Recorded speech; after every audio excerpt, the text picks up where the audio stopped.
How's it going, guys? This is Buddy Lee. Back in the garage again. Today we're going to be working on the Kawasaki. A little bit different from the KTM stuff I've been focusing on lately. So today we got it. Got the kit on the ground. Got the Kawasaki, which is not a bad looking bike. Got Jimmy in the garage helping today. Hi. And this is it as she looks right now.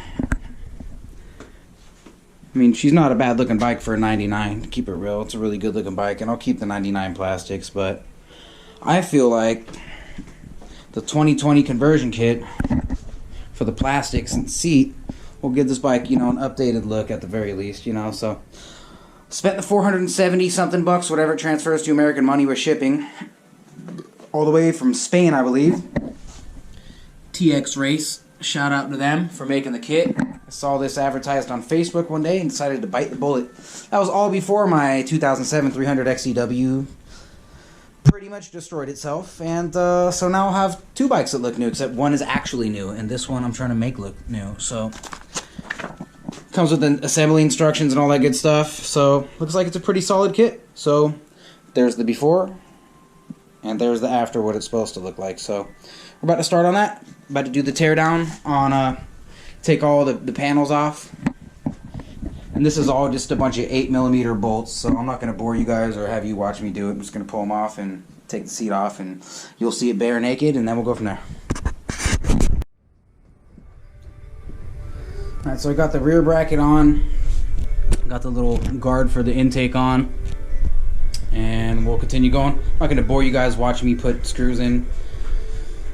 There's 2 bolts, 2 bolts, 2 bolts, and you know what I mean? So it's pretty simple, so I'll keep going. So obviously I got these brackets on, got this bracket on, that bracket on, these brackets on both sides. And there's going to be a bracket that goes on top so I can fit the newer number plate up front once I put the fender on, so the front screws will be longer so I can mount some a different mount. And you'll see that in a second, so stay tuned. So welcome back. Got the new front fender set up on. Couple little adapter brackets. She's already looking new.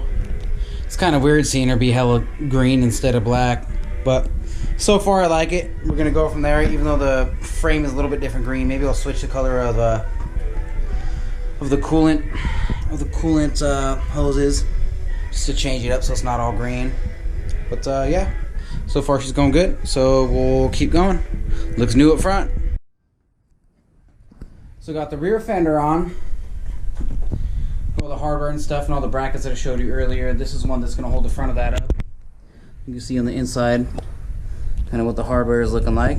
So that's that. Got that going. So we're going to make sure this is good where it needs to be, and we'll tighten that down, then we'll go from there. Alright, so I finally got the parts to go over the radiator. It doesn't look exactly like a 2016, but good enough. It seems to be connected well enough. You know, so I'm going to go ahead and start the next part. So she's looking like a 2020 more and more. Except for that goddamn square swing arm, but maybe we'll figure something about that. So I was thinking about some maybe a 250F front forks, so we'll see what comes in the future for this. I'm never selling this bike. It's my first full-size dirt bike. So, let's see what comes of it. So, excuse the mess, everyone. Me and Jimmy have been over here putting stuff together. But she appears to be a new bike, but she is a 99. So, she's a good-looking one, man. I mean, I've been used to black plastics and green frames forever, so it's a little bit different for me. But overall, it's a good-looking bike. You have an air intake right here. I'm probably going to have to cover that with a screen. I mean, you see how dusty the ignition coil is, or I mean the ECU or whatever that control box is right there. I believe that's for the ignition time advance, because this has particular setups with the carb that has a takeoff that lets it know TPS and all that stuff. So, but either way, I mean the kit itself, I mean it seemed to be pretty decent quality. We'll see when I ride it how tough everything is, and that'll be the true judge. But for right now, the 470 bucks American dollars that I spent to get it to my door, it's not bad, man. So She's a good looking bike. All the brackets and everything I've done, everything's tight. Front end's tight. I mean, so yeah. So next, I'll probably take it to Prairie City and ride some track and see how I feel about it, and we'll go from there.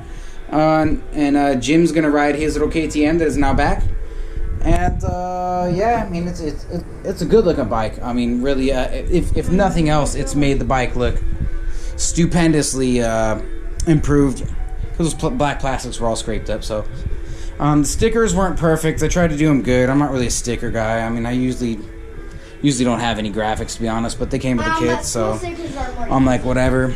And then we have a couple other graphics on that thing that I might put on, but to be honest, probably put my own stickers on it. But either way, she's a good looking bike. I'm stoked on it. So next time I take this track, I'll let you guys know how it feels with the different seat and all that. See you next time. Once again, this has been Buddy Lee with Last Place Productions. Please like, share, and subscribe. And smash that follow button. And see you next time, man. Say goodbye, Jim. Bye.